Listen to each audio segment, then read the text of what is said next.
May bago na bang karelasyon ng aktres na si Andrea Brillantes? Ngayong Webes, February 20, 2025, pinag-uusapan online ang video na kuha ng isang netizen kung saan makikita si Andrea na may kadate umano noong nakaraang Valentine's Day. Sa nasabing video, makikita si Andrea habang nakikipag-usap sa isa sa mga staff ng isang restaurant. Nakasuot ang aktres ng red halter, polka dot mini dress at red shoes. Sa kanyang likuran naman ay makikita ang isang lalaking naka-white long sleeve polo at may hawak na isang bouquet ng pink roses. Kinilala ng netizens ang lalaking kasama ni Andrea sa video bilang si Samuel Sam Fernandez, isang Filipino-Jordanian varsity basketball player mula sa San Beda University. February 14, 2025, nag-post si Andrea ng video sa TikTok kung saan makikitang ibinibida niya ang hawak-hawak na parehong bouquet of pink roses na nakitang hawak ni Sam sa video ng netizen. Nagdulot ito ng spekulasyon tungkol sa tunay na estado ng relasyon ni Andrea at Sam. Ayon sa ilang netizens, hindi noong araw ng mga puso ang unang beses na naispatang magkasama sina Andrea at Sam. Sa Reddit, isang netizen ang nagbahagi ng kanyang karanasan nang makita niya si Andrea sa mismong training ni Sam noon pang 2024. Noong December 2024 naman, isang TikTok user ang nag-upload ng video kung saan makikita sina Andrea at Sam na magkasamang naglalakad sa isang mall. Ayon sa mga impormasyong nakalap ng pep.ph, ang buong pangalan ni Sam ay Samuel Fernandez Abuhile. Isinilang siya noong October 1, 1998 sa Calamba City, Laguna.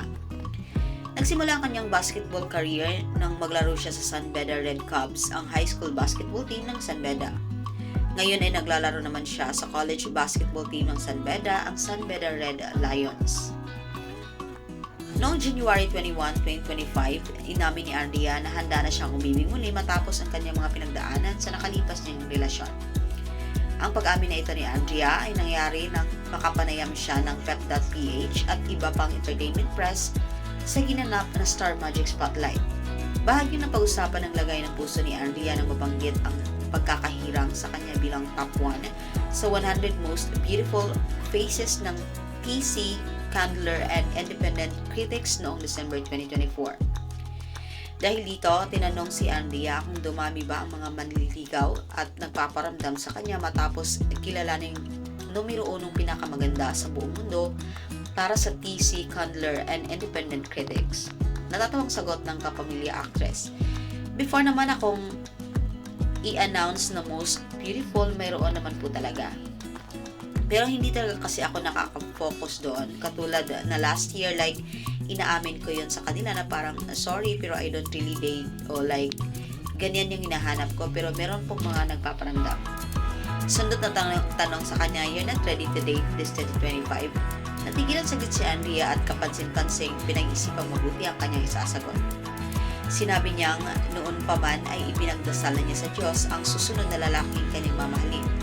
Ay, sabi ko din naman kasi yung nagdarasal ako kay Lord, may prayers ako na Lord, actually I think na nakapag-heal na ako. Not 100% because nobody has 100% healed.